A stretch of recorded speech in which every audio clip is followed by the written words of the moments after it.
Hello friends, कैसे हो आप सब। मैं आपका दोस्त प्रिंस आज आपके साथ इस वीडियो में सबसे इम्पॉर्टेंट टॉपिक डिस्कस करने जा रहा हूँ।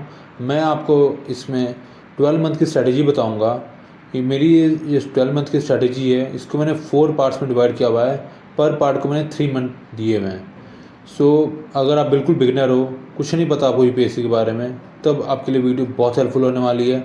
और जो कि थोड़ा बहुत जानते हैं और कंफ्यूज हो चुके हैं इस जर्नी, क्योंकि ये जर्नी काफ़ी बड़ी है, कहीं ना कहीं आप अपने पास से डेविएट हो जाते हो इस जर्नी में।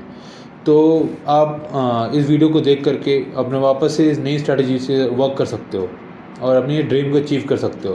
तो चलिए स्टार्ट करते हैं। The very first point is read the syllabus. My dear friends, आपने हर टॉपर को मुझे सुना होगा कि सिलेबस को पढ़ो, सिलेबस को समझो, सिलेबस को देखो।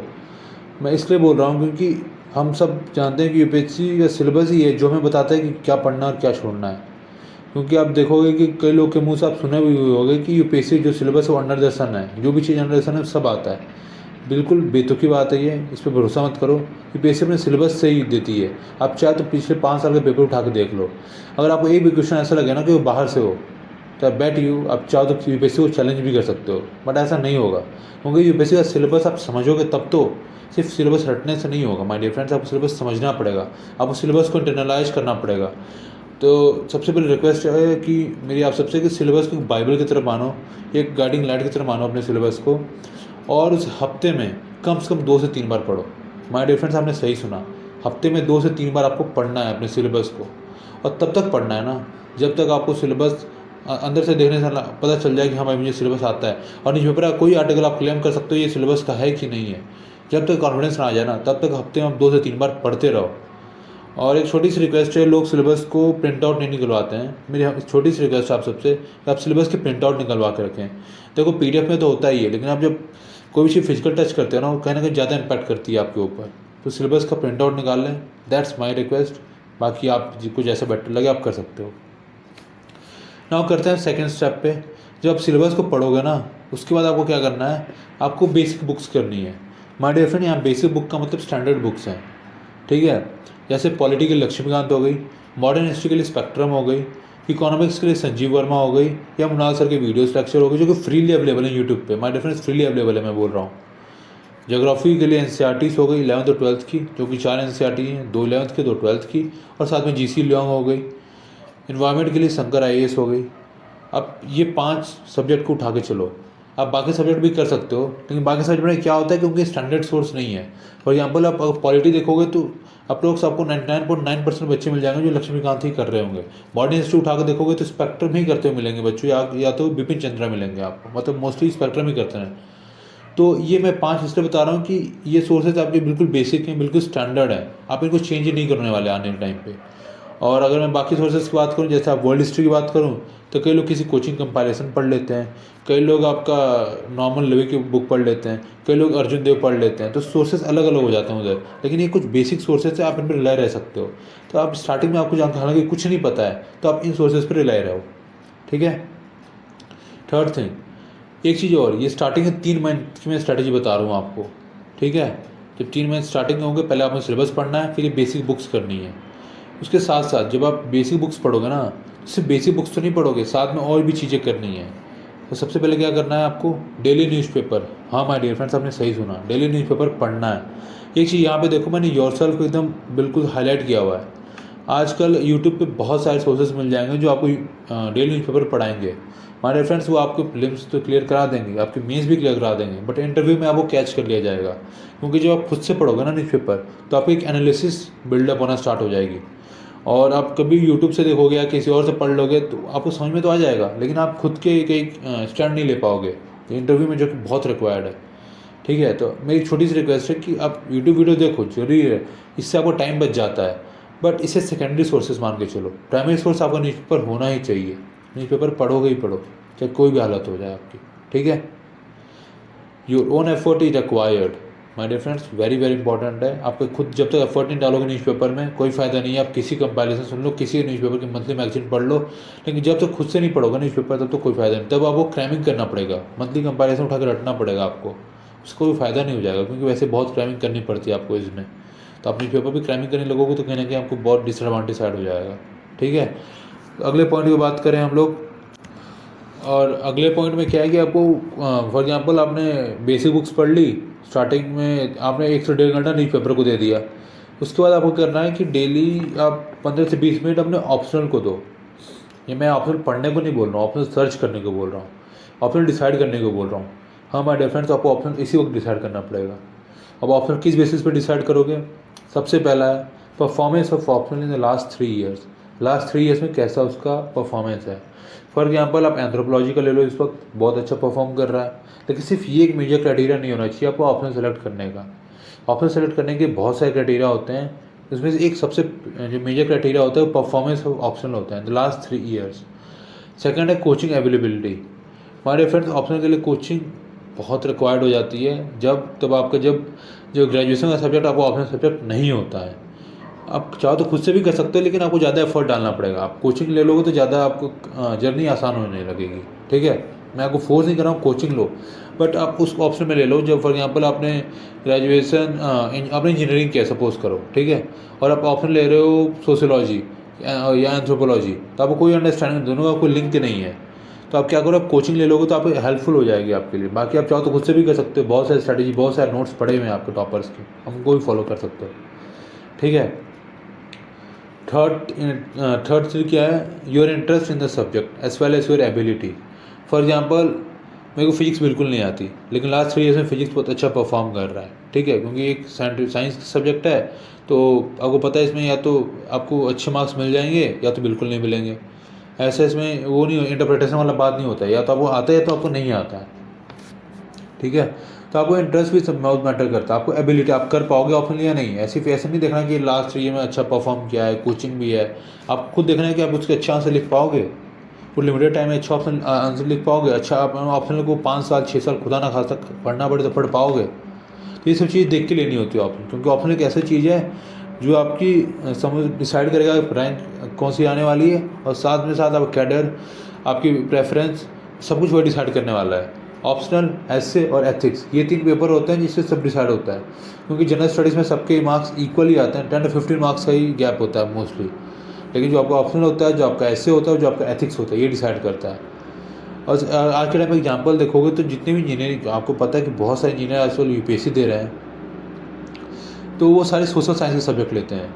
In fact of being a science subject student क्यों लेते हैं? क्योंकि पॉइंट 1 और पॉइंट 2 मैंने बताया ना, परफॉर्मेंस कैसा है उस ऑप्शन का लास्ट 3 ईयर्स में, और कोचिंग अवेलेबिलिटी कैसी है। ठीक है, तो ये आपको अब करना क्या है, पहले क्या करना है, सबसे पहले सिलेबस को देखना है। दूसरा क्या करना है, आपको बेसिक बुक्स पढ़ने स्टार्ट करनी है।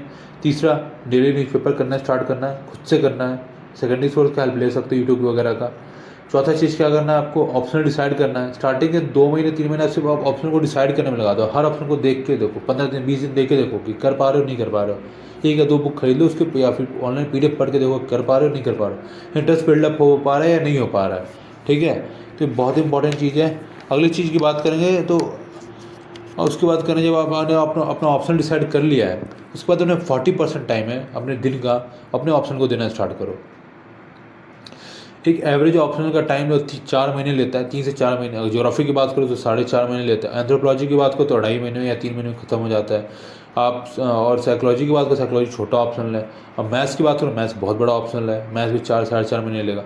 तो आप एक तो देखो कि अब 40% टाइम अपने ऑप्शनल को डिवोट करना स्टार्ट कर दो। ठीक है, तो मैंने अब बता दिया 3 स्टेप। चौथा स्टेप क्या करना है, for optional you can go for coaching specially. मैंने बताया ना, जब आप ग्रेजुएट सब्जेक्ट नहीं होता आपको ऑप्शनल के लिए कोचिंग जाना चाहिए। ये मेरा सजेशन है। आपको बहुत फर्स्ट राउंड में क्लियर भी हो जाएगा, आपको ज़्यादा एफर्ट नहीं डालना पड़ेगा। बिना कोचिंग के भी कर सकते हो माय डियर फ्रेंड्स, लेकिन आपको एफर्ट थोड़ा ज़्यादा डालना पड़ेगा, क्योंकि आपको अंडरस्टैंडिंग बिल्कुल नहीं सब्जेक्ट की। तो आपको थोड़ा सा मतलब you have to be patience at that time, क्योंकि वो समझ में नहीं आ रहा होगा उसको स्टार्टिंग में जब स्टार्ट करोगे, क्योंकि मास्टर लेवल की ऑप्शन करना होता है आप लोग को। तो अगला पॉइंट है, तो आपके फर्स्ट 3 मंथ्स में क्या क्या प्रिपेयर हो गया माय डियर फ्रेंड्स? आपका ऑप्शन आधा हो गया, मान के चलते हैं। और आपकी मेजर बुक्स जो 5 मेरी बेसिक बुक्स बताई थी, वो आपको न्यूज़पेपर में अंडरस्टैंडिंग होना, बिल्डअप होना स्टार्ट हो जाएगी आपकी। और बताए, और क्या था आपका, बेसिक बुक्स हो गया आपका, और आपके सिलेबस आपको थोड़ा समझ में आने लगेगा धीरे धीरे। अब आप 3 महीने में कंफर्टेबल हो जाओगे कहीं ना कहीं इस जर्नी में। उसके बाद अगला क्या करना है आपको, start making notes. Yes my dear friends, आपको नोट्स बनाने हैं। क्योंकि बहुत बड़ी जर्नी है, बहुत कुछ पढ़ना है, बहुत कुछ सीखना है। तो बिना नोट्स के आप इस जर्नी में आगे नहीं जा सकते। स्टार्टिंग के 3 महीने मत बनाओ, कोई दिक्कत नहीं है, लेकिन उसके बाद आपको नोट्स बनाने की एक अप्रोच डेवलप करनी पड़ेगी अपनी। यार नोट्स बनाने की हर बंदे की अलग अलग स्ट्रैटेजी होती है। कोई A4 साइज बनाता है, कोई फुल मतलब कोई ऑनलाइन बनाता है, कोई MS वर्ड भी बनाता है, कोई एवरनोट भी बनाता है, कोई मोबाइल में सेव कर लेता है, कोई PDF बना लेता है, कोई स्क्रीनशॉट्स कर सेव कर लेता है। मतलब हर बंदे की अलग अलग स्ट्रैटेजी है। आपको कैसे सूट करता है वो आपको डिसाइड करना है। मैं आपको एक स्ट्रैटेजी नहीं बताऊंगा, बट मैं आपको कुछ गाइडलाइंस बता दूंगा नोट्स बनाते हुए क्या क्या बातों को ध्यान रखना है। सबसे पहली बात, नोट मेकिंग एक्टिव एक्सरसाइज है। हाँ माय डियर फ्रेंड्स, ये खासकर ऑनलाइन वालों के लिए। ऑनलाइन में होता है कि हम जस्ट कॉपी पेस्ट कर देते हैं, हमें आर्टिकल अच्छा लगा, हमने जस्ट कॉपी पेस्ट कर दिया। रिमेंबर माय डियर फ्रेंड्स, आप उस आर्टिकल को दोबारा कभी नहीं पढ़ने वाले हो, ठीक है। तो आर्टिकल को आप उस तरीके से लिखो कि जो पूरा आर्टिकल आप उसको 1/3 में लिख पाओ, तभी आपको फ़ायदा है नोट्स बनाने का, वरना कोई फ़ायदा नहीं है। आप पूरा का पूरा आर्टिकल या पूरा का पूरा लक्ष्मीकांत उतार दे रहे हो उस अपने नोट्स में, तो क्या फ़ायदा। आप लक्ष्मीकांत नहीं पढ़ लोगे एग्जाम टाइम पे, ठीक है। तो नोट मेकिंग एक्टिव एक्सरसाइज है। इसमें आपको अपने कंटेंट को शॉर्टन करना है, और एक चीज़ याद रखना कि 1/3 क्राइटेरिया रखना, कि आप अपने नोट्स को 1/3 शॉर्टन कर पा रहे हो नहीं कर पा रहे हो, तभी नोट्स बनाने का फ़ायदा है, वरना कोई फ़ायदा नहीं है। वरना और ओरिजिनल सोर्सेज से ही पढ़ो, सिंपल कॉस्ट बेनिफिट है। अगली चीज़ है, notes should be made from recurrent sources that you cannot revisit. कहने का मतलब है नोट्स उन चीज़ों का बनाओ जिन चीज़ों का आप दोबारा विजिट नहीं करने वाले हो। फॉर एग्जाम्पल, आप लक्ष्मीकांत के नोट्स नहीं बनाते, मोस्ट प्रोबेबली हर टॉपर नहीं बनाता है। आपको मैक्सिमम टॉपर मिलेंगे जो लक्ष्मीकांत के नोट्स नहीं बनाएंगे, स्पेक्ट्रम के नोट्स नहीं बनाएंगे, इन्वायरमेंट शंकर आयस के नोट्स बना चाहो तो बना सकते हो, चाहो तो नहीं बनाओ, क्योंकि सिंगल सोर्स है, पता है इन्वायरमेंट के लिए वही पढ़ना है। चाहे आप देखो ज्योग्राफी के लिए क्लास 11 तो क्लास 12 की NCERT है, स्टैंडर्ड सिंगल सोर्स है, चाहो तो बनाओ चाहो तो ना बनाओ। बट इन सब सोर्सेज का बनाने का फ़ायदा नहीं होता ज़्यादा, क्योंकि आपको हर लाइन इंपॉर्टेंट होती है इन सब चीज़ों के लिए। लेकिन अब बात करें न्यूज़पेपर की, न्यूज़पेपर हर डेली चेंज होते रहता है, आपका डेली नए आर्टिकल्स आएंगे, डेली उसमें अपडेशन होगी, तो इसलिए कहीं ना कहीं न्यूज़पेपर का बनाना ठीक रहेगा। चाहे जैसे आप वर्ल्ड हिस्ट्री का बना सकते हो, सोसाइटी का बना सकते हो, एथिक्स का बना सकते हो, जिसमें आपको हेल्पफुल लगे वही बनाओ। ये नहीं हर चीज़ का नहीं बनाने बैठो नोट, वरना सिर्फ आप नोट्स बनाते रह जाओगे दिन भर। फोर्थ थिंग, नोट्स आपको बल्कि नहीं होना चाहिए, बिल्कुल ऐसे बनाओ कि उनको 1/3 में बताया ना, 1/3 क्राइटेरिया रख के रखो। हाँ, जैसे मैंने बताया 6 से 7 बुक्स ऐसी हैं जिनके आप नोट्स ना ही बनाओ तो ज़्यादा बेहतर होता है। वो उसमें से जैसे हो गया स्पेक्ट्रम हो गई, लक्ष्मीकांत हो गया, क्लास 10 तो क्लास 12 की ज्योग्राफी की बुक हो गई आपकी, फिर इन्वायरमेंट शंकर IAS हो गई, इकोनॉमिक्स की श्री राम की बुकलेट कर रहे हो, या फिर आप मुना सर की जो भी कर रहे हो आप, मतलब उसके चाहो तो बना लो चाहो तो ना बनाओ। मतलब ये 5 सोर्सेज ऐसी हैं जिनके आप बुक्स से ही रेफ़र करो, ज़्यादा बढ़िया होता है। हर लाइन इंपॉर्टेंट होती है यार, इसमें क्या ही नोट्स बनाओगे आप, ठीक। एक और चीज़, नोट 2 तरीके से बनाया जा सकता है, एक डेट वाइज एक टॉपिक वाइज। मैं प्रेफर करूँगा आप टॉपिक वाइज बनाओ। टॉपिक वाइज बनाने में ज़्यादा आपको कहीं ना कहीं चीज़ें अट्रैक्ट समझ में आने लगेगी, एक होलिस्टिक बिल्डअप डेवलप हो जाएगा आपका उस टॉपिक कह रहा हूँ। अगला है नोट ऑनलाइन बनाए ऑफलाइन बनाए, ये आपके ऊपर है, लेकिन मैं जो प्रेफर करता हूँ मैं बोलता हूँ ऑनलाइन बनाओ। ऑनलाइन इसलिए बनाओ माय डियर फ्रेंड्स, क्योंकि देखो जो स्टैंडर्ड सोर्सेज हैं वो बुक से पढ़ रहे हो, और जो चीज़ें डेली अपडेट हो रही हैं उनको आप अगर ऑफलाइन में बनाओगे तो आपको दिक्कत होगी अपडेशन करते वक्त उसको, और एट लास्ट रिवाइज करोगे ना माय डियर फ्रेंड्स, तो बहुत ही बल्कि बन जाएगा वो। और ऐसे आप क्या ऑनलाइन बनाओगे तो आपको ज़्यादा फ़ायदा होगा, पर ऑनलाइन के कुछ डिसएडवांटेज भी हैं। एक फिजिकल कॉन्टैक्ट नहीं बन पाता आपका, ठीक है। ये टोटली आपके ऊपर है, आपको जैसा बनाना है वैसे बनाओ। लेकिन यार याद रखना ऑनलाइन में आपको टाइम बहुत ही कम लगेगा, इजीली आप उसको सॉर्ट कर सकते हो, इजीली आप उनको फाइनल रिवीजन के तौर पे यूज कर सकते हो। चलो एग्जांपल के तौर पे मैं आपको दिखाता हूँ मेरे नोट्स। सपोज एक minute just a second, notebook right, ये देखो माय डियर फ्रेंड्स, ये GS3 की है मेरी। GS3 में एग्रीकल्चर की 11 टॉपिक्स हैं। देखो मैंने टॉपिक वाइज डिवाइड किया, different type of irrigation system, e technology in the aid of farmers, economics of animal rearing.